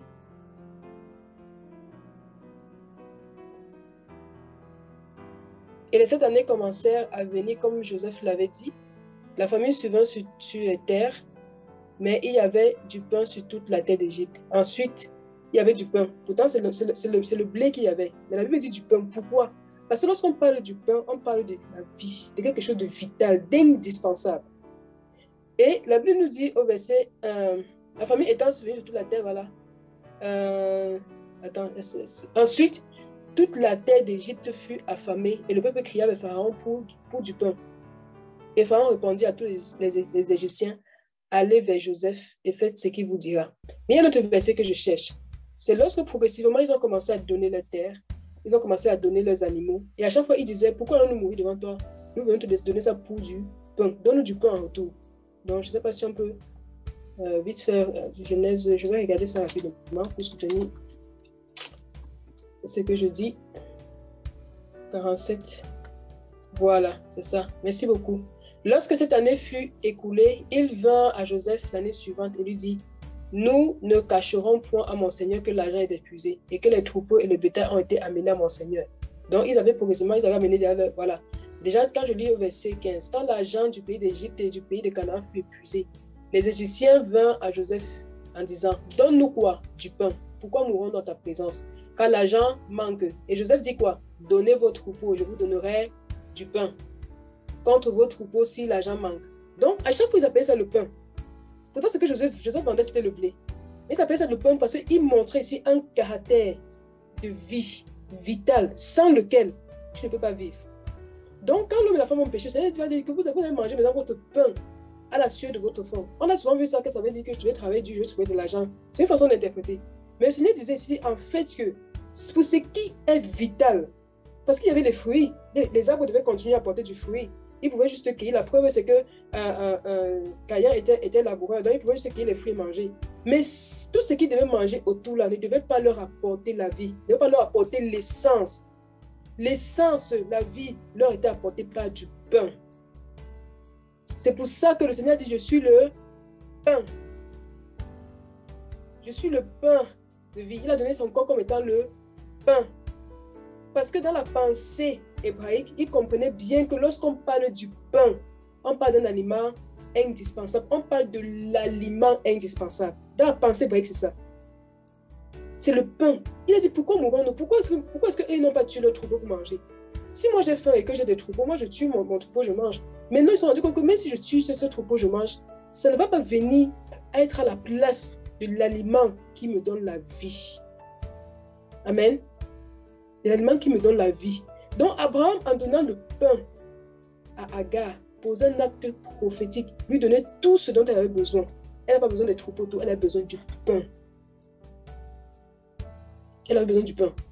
Donc, dans la prière du Seigneur, dans Luc 11, dans Luc 11, les disciples vont voir le Seigneur en train de prier. Ils vont venir dire au Seigneur, apprends-nous à prier comme Jean a appris à ses disciples à prier. Et la Bible va dire quoi?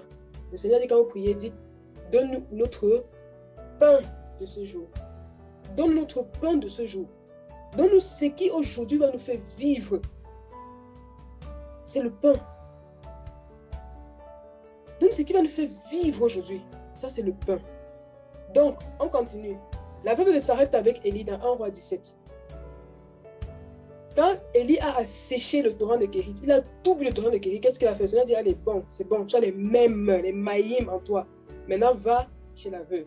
La veuve avait quoi? De la farine et de l'huile pour faire du pain.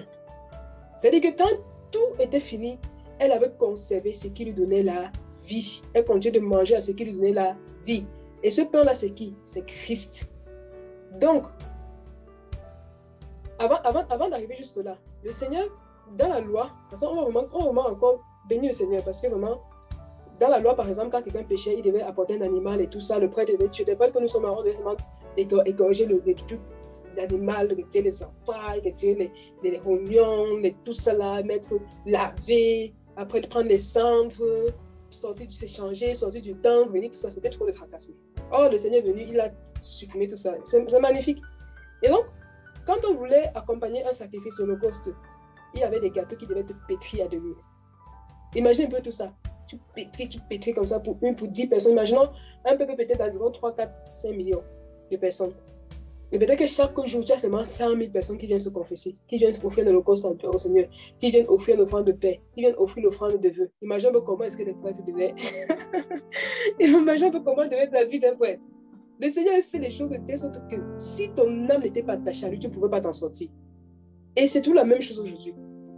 La vie chrétienne est de telle sorte que si ton âme n'aime pas le Seigneur, si ton cœur n'aime pas le Seigneur, si l'amour de Dieu n'est pas répandu dans ton cœur par le Saint-Esprit qui t'a été donné, tu ne pourras pas tenir dans la marche. Tu auras de la peine à méditer, tu ne vas pas prendre plaisir à méditation. Quand tu ne prends pas plaisir à méditation, c'est un signe, ça doit t'interpeller. Il n'y a pas l'amour de Dieu dans ton cœur. Tu ne prends pas plaisir à prier, il n'y a pas l'amour de Dieu dans ton cœur. Tu gères tes journées comme tu veux. Quand tu penses que tu vas prier, tu es un peu stressé, fatigué, tout ça, énervé, tu repousses toujours l'heure de la prière. Il faut que tu croises le Saint-Esprit. Il faut que tu croises le Saint-Esprit. Donc, le Seigneur est maintenant venu pour qu'on n'ait plus à pétrir la farine et tout ça. Il a maintenant dit, je suis le pain. Moi-même, si là, je suis le pain. Je vous empêche de faire tout ça. Et le Seigneur voulait quoi? Quand on regarde la loi, il voulait que la consécration augmente chaque jour. Ça, c'est le pain. Alors, voilà un peu de la consécration qui augmente chaque jour. Je veux encore nous présenter un truc. Je n'ai pas fini de faire, mais je crois que le peu qui est là déjà peut nous aider. Très bien. Alors, voici un peu ici. Ça, c'est mon tableau personnel que je fais. Donc, du coup, je ne sais plus partager un peu ça. Ça, c'est mon tableau personnel que je fais pour mieux comprendre, pour être plus... voilà, pour mieux comprendre quoi. Donc, dans Nombre 28, verset 1, la Bible nous dit quoi? La Bible nous dit que Yahweh parla à Moshe en disant, oh, like that. Donne cet ordre aux fils d'Israël et dis-leur quoi? Vous aurez soin de m'offrir en leur temps mon offrande. Oh. Alors, donc, ça, c'est d'abord sur le mon-ci là. Mon. Si je demande quelque chose à peut-être une de mes soeurs qui est là, je dis, s'il te plaît, donne-moi, elle a un stylo, donne-moi ton stylo. S'il te plaît, est-ce que tu peux me donner ton stylo? Ça veut dire que je reconnais que ce stylo lui appartient et que j'ai besoin. Mais si je dis à la sœur, je dis, donne-moi mon stylo, ça veut dire que le stylo m'appartient. Or, l'offrande que le Seigneur demandait, c'était quoi? C'était l'offrande des animaux, tout ça, qui, du point de vue humain, appartenait aux hommes. Le Seigneur dit, vous me donnerez mon offrande. Ça veut dire qu'en fait, c'est dans tes mains, mais ça m'appartient. En fait, ton temps est dans mes mains, le temps est dans tes mains, mais ça m'appartient. En fait, toi-même, tu m'appartiens. Voilà pourquoi le Seigneur dit à Job, qui m'a donné le premier pour que j'aille lui donner en retour? Qui m'a donné le premier pour que j'aille lui donner en retour? C'est le Seigneur qui nous a donné le premier.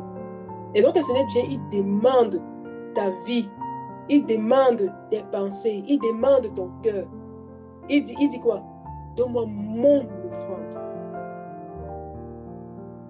Donne-moi mon offrande. Tu es son offrande. Et il dit quoi? Tu vas me donner cette offrande-là, quoi? En le temps. Oh, oh.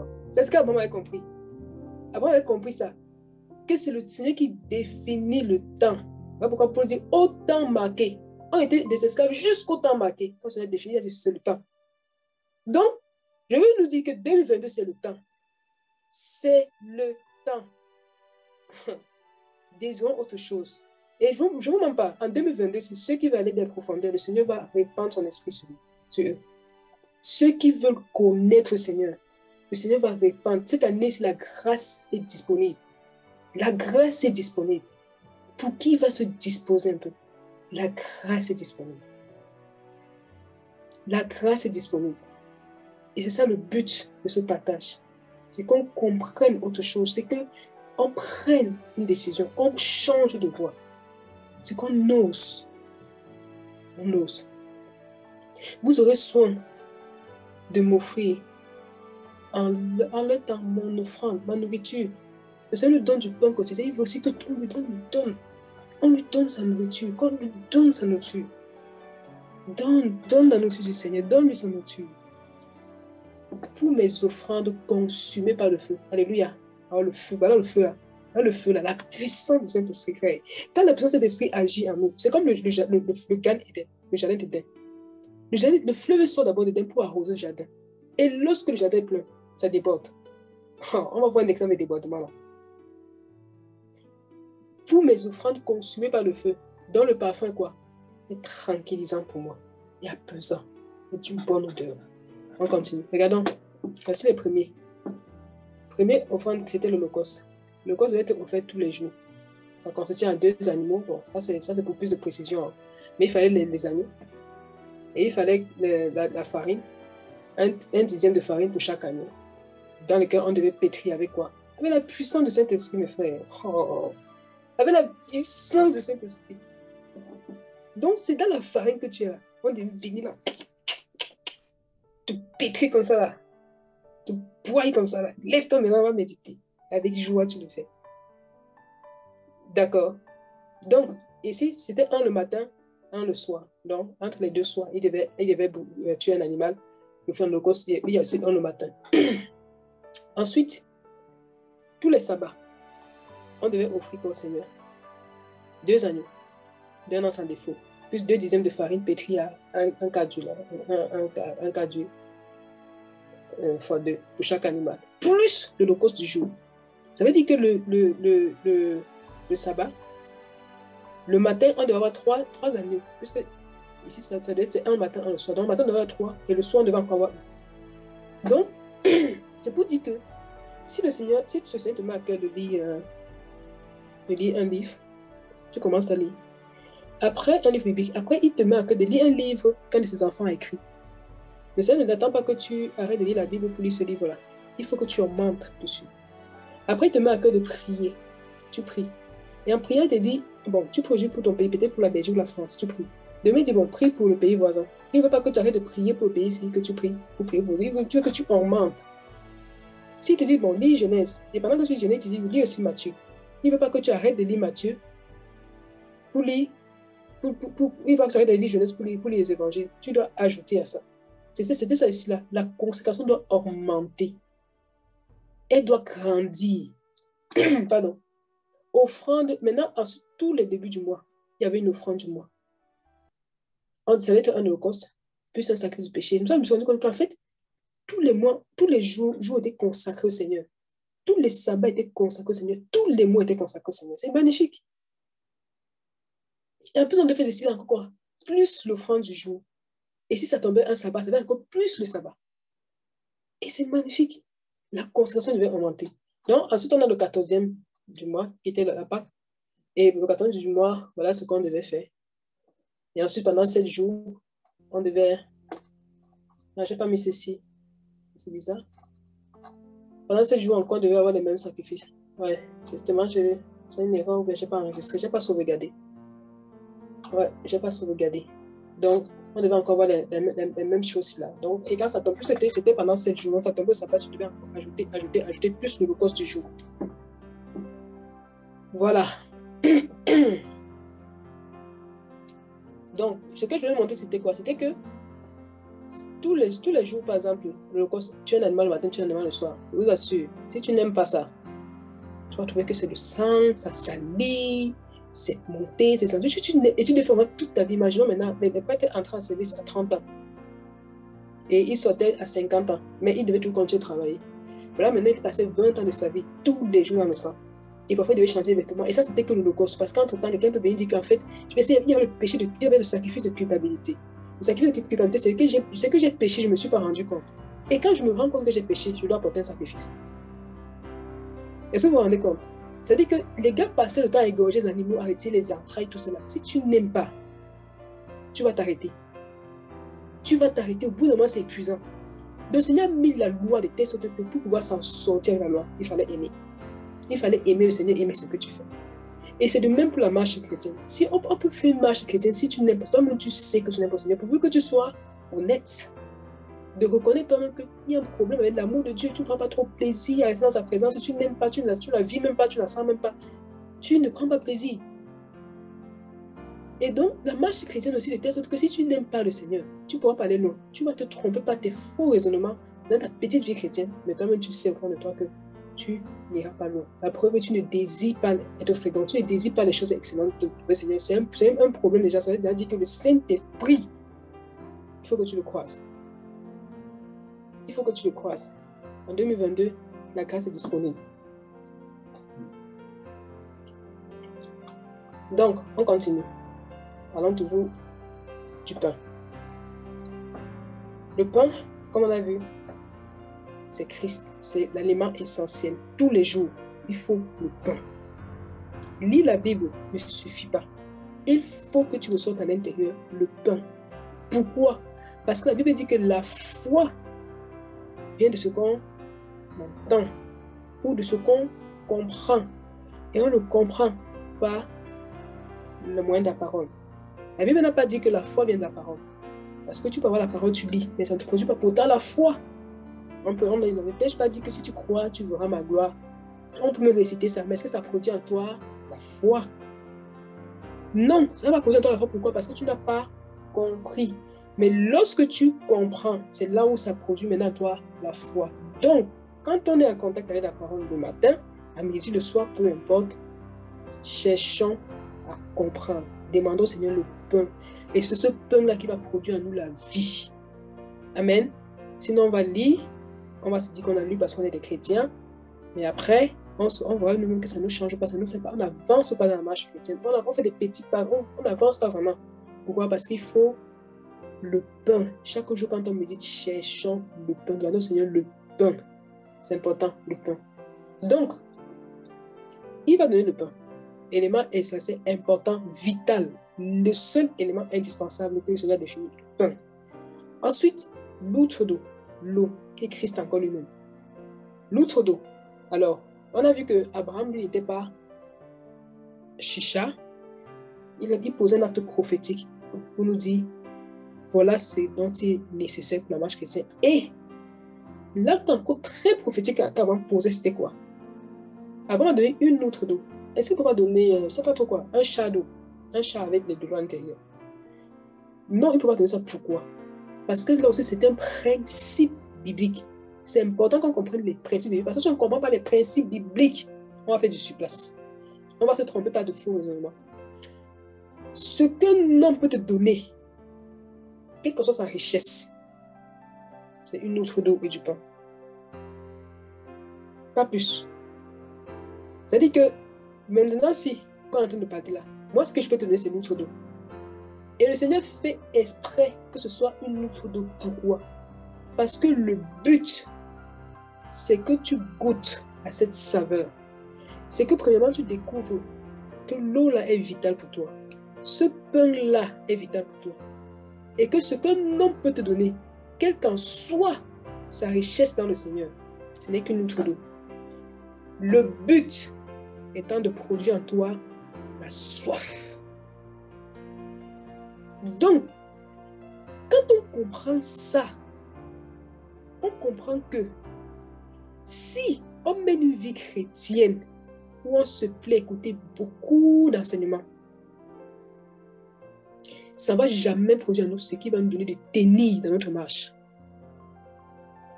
Parce que ce qu'un homme peut te donner, c'est l'outre d'eau. Ce que ce soit, si moi je peux te donner, c'est une outre d'eau. Je ne vais pas donner plus. Si je connais même Genèse, Apocalypse, je connais même plus les lettres hébraïques, je peux faire le calcul, les multiplications, les divisions, tout. Je ne peux pas te donner plus qu'une outre d'eau. Je ne peux jamais te donner plus qu'une outre d'eau. Parce que le Seigneur a fait ça comme ça, pour que toi, ça produise en toi la soif. Et Agai partit dans le désert. Je veux dire encore ici qu'on casse un mythe par rapport au désert. Très souvent, on appelle désert les souffrances, les pleurs, le deuil, tout ça. Non. C'est même pas ce que le Seigneur appelle désert. Parce que si on regarde même ce mot désert-là, il y a les mêmes mots dedans. Permettez que je vérifie ça. Alors, on est dans Genèse 21. Je vais vérifier. Je cherche un mot où il y a juste le désert et je vérifie. Dans le désert, il y a les eaux. Spirituellement, il y a les eaux. Et je dis ça pourquoi? Parce que très souvent, c'est quand on est dans la souffrance, quand on est dans le désert, alors que non, tu peux. Est-ce que le tabernacle a été construit où? Est-ce que c'était à Canaan? Le chandelier d'or en or a été construit où? Les ustensiles en or ont été construits où? Au désert. Le peuple dans le désert avait les troupeaux. Ils avaient l'or, ils avaient l'argent, ils avaient les pierres précieuses. Mais c'est dans le désert. Amen. C'est pas parce que à la maison c'est compliqué avec ta femme, ton mari que c'est forcément le désert. Tu peux aussi dans un moment de paix, c'est aussi le désert. Parce que spirituellement, le Seigneur veut t'amener quelque part pour que tu éprouves de la soif. Pour te donner ses lois. Mais dans ce désert-là, tu ne manques de rien en termes de matériel. C'est ce que je veux dire. Parce que dans le désert, ils étaient riches. Ils avaient dépouillé les Égyptiens. En plus, ils avaient le troupeau parce que c'était des gars qui étaient en train de tuer avec le troupeau. Et comme Joseph leur donnait à manger, eux allaient troupeau comme Pharaon avait dit. Du coup, ils n'avaient eu aucun problème à vendre leur troupeau comme les Égyptiens faisaient.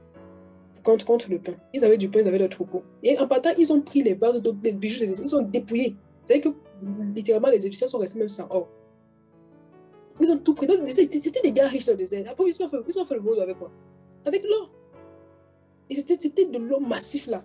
Donc, il ne faut pas tout croire qu'on est seulement dans le désert quand on pleure.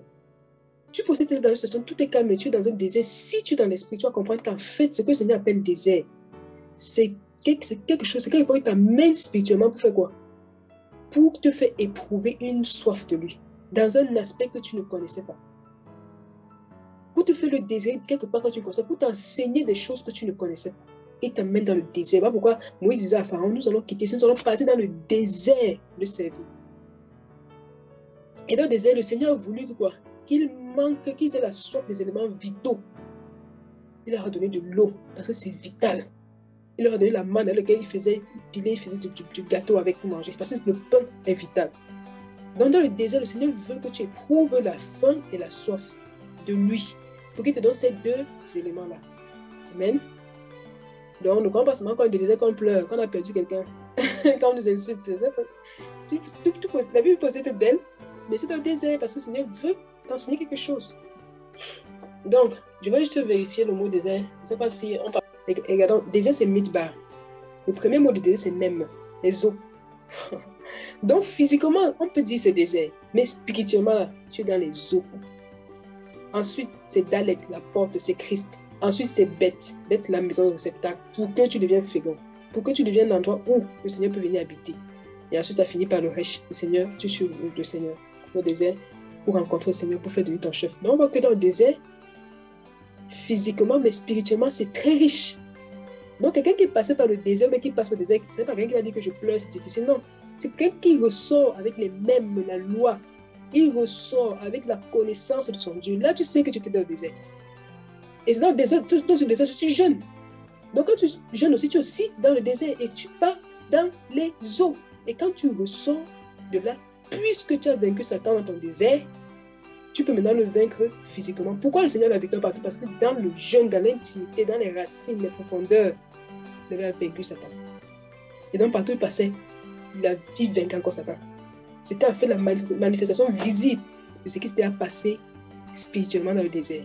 Amen. Voilà. Donc, le but de l'outre d'eau, comme on a dit, c'était de pouvoir éprouver la soif. Éprouver la soif. Alors, comme on est ici là, il y a deux types de personnes. Chacun doit se reconnaître. Les deux types de personnes nous sont définis ici là par Agar et Ismaël. C'est que chacun ait l'humilité de se reconnaître quelque part. Amen. Donc, on revient sur notre test. La Bible dit qu'Abraham se leva de bon matin, verset 14, et il prit du pain et une outre d'eau. Et il donna à Agar en lui mettant sur son épaule. Il lui donna aussi l'enfant et la renvoya. Elle s'en alla et ira dans le désert de Beersheba. Quand l'outre fut épuisée, elle jeta l'enfant sous un abrisseau. Et elle alla s'asseoir vis-à-vis, à distance d'une portée d'arc, car elle dit que je ne vois pas mourir mon enfant. Elle s'assit vis-à-vis de lui et éleva la voix et pleura. Elohim entendit la voix de qui? Du garçon. Pourtant, la Bible nous dit que c'est Agar qui pleurait. Oh. Le Seigneur dans ses principes, je vous assure, on ne trompe pas Dieu. Oh. On peut tromper tout le monde, mais Dieu ne le trompe pas. Elle s'est assise, elle a pleuré. Le garçon était calme. Il était seulement, il gémissait. Je ne sais pas comment on respire quand on a trop sur le désert. Mais Agar élevait la voix, elle criait, elle pleurait. Oh Seigneur, j'ai besoin de toi. J'ai besoin de toi. J'ai besoin de toi. Mais quand le Seigneur vous regarde, il voit que tu n'as pas besoin de lui. Ton cœur ne le cherche pas. La preuve, quand tu finis, tu vas qu'à tes occupations comme si de rien n'était. Tu viens encore. Seigneur, j'ai besoin de toi. Il faut l'eau. Il faut l'eau. Il faut l'eau. Tu finis encore. De nouveau, tu te perds. Ça dit qu'ici, là, on doit avoir l'honnêteté de se retrouver. Amen. Quand c'est ma sœur, j'ai aussi beaucoup vu que j'étais Agar dans plein de choses. Le but, c'est que c'est nous aide. C'est pas de connaître quelqu'un, mais si la parole passe là comme une épée dans la vie de quelqu'un là, il ne faut pas dire que c'est moi qui parle. Il faut seulement prendre. Donc, Elohim entendit la voix du garçon. Et l'ange Elohim appela des cieux Agar et lui dit, qu'as-tu Agar? N'aie pas peur car Elohim a entendu la voix du garçon. Donc le Seigneur étant au ciel, entendu la voix du garçon. C'est comme cela qu'il est maintenant venu regarder, il a vu qu'il y a Agar qui pleure à côté. Lève-toi, porte le garçon, soutiens-le dans la main, de la main, car je le ferai devenir une grande nation. Elle ouvrit les yeux et quoi? Elohim lui ouvrit les yeux, elle a vu quoi? Un puits. Pourquoi le Seigneur donnait un puits? Parce qu'il y avait la soif de qui? D'Ismaël. C'est dans ça le thème. De l'outre d'eau qu'un homme peut te donner. Au puits que seul Dieu peut te donner. L'expérience de la soif. L'expérience, c'est quelque chose que tu as vécu, que tu vis. Pas quelque chose qu'on t'a raconté. C'est qui est en toi. Je ne peux pas te donner le puits. Qu'on ne se trompe plus à écouter des enseignements sur enseignements.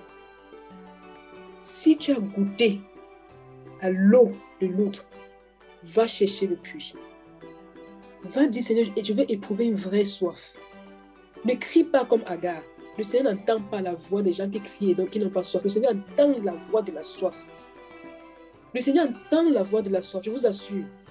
Une fois que je m'ai assis, j'ai quand même demandé quelque chose, Seigneur, il faut que je prie. Je prie seulement pour avoir la soif. Seigneur, je prie seulement pour des choses, mets la soif dans mon cœur.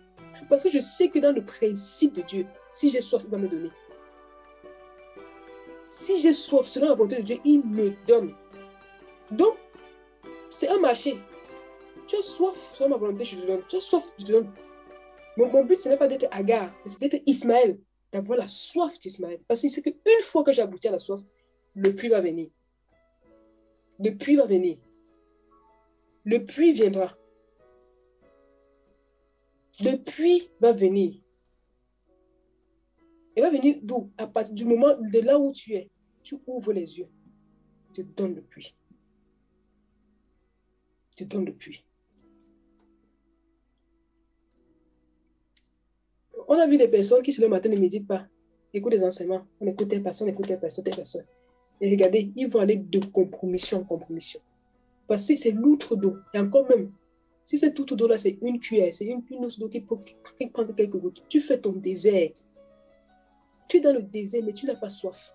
Tu meurs, je t'assure. Si tu es dans le désert, tu n'as pas soif, tu ne ressens pas. En fait, tu te désires, mais tu ne ressens pas parce que tu te distrais par plein de choses. Tu vas mourir de désert. Beaucoup de chrétiens meurent comme ça. Ils croient que c'est...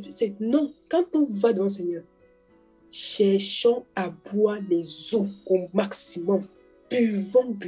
Demandons du pain. Nourrissons-nous parce que les temps sont difficiles. De l'outre d'eau au puits. Si tu as la soif, le Seigneur t'y amène. Le Seigneur t'y amène. Amen. Donc, je pense que je vais m'arrêter là. Voilà. Voici ici un puits d'eau. Juste impressionnant. Voici un puits d'eau qui jaillit.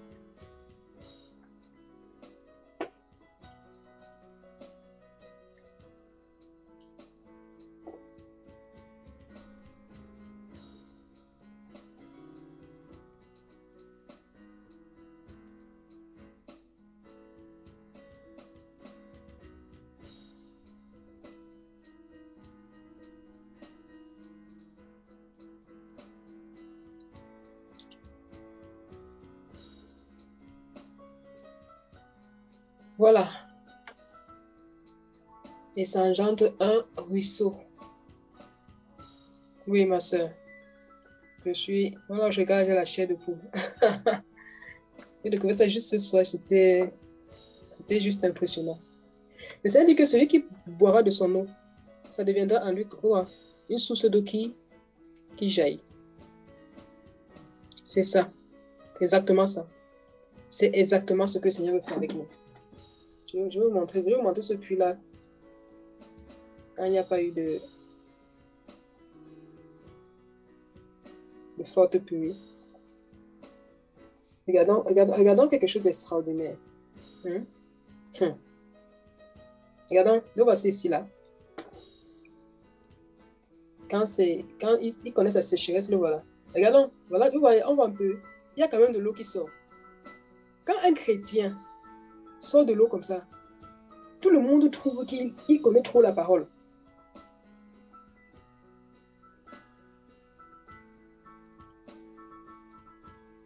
Quand c'est comme ça là, c'est-à-dire que quand on vient te voir, tu parles un peu de Dieu là, tu viens de parler de Dieu là.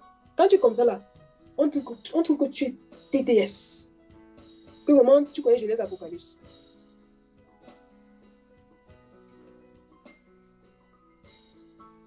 Alors que c'est ce que le Seigneur veut produire.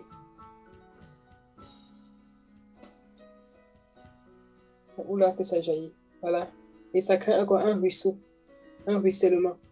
Qui a fait quoi? Regardez comment les arbres sont autour là. Observe là. Voilà ce que le Seigneur veut faire. Normalement, c'est avec l'eau est propre. Devenons ça. Amen. Devenons ça. Remplissons-nous des eaux. Et que ces eaux deviennent à nous des sources d'eau.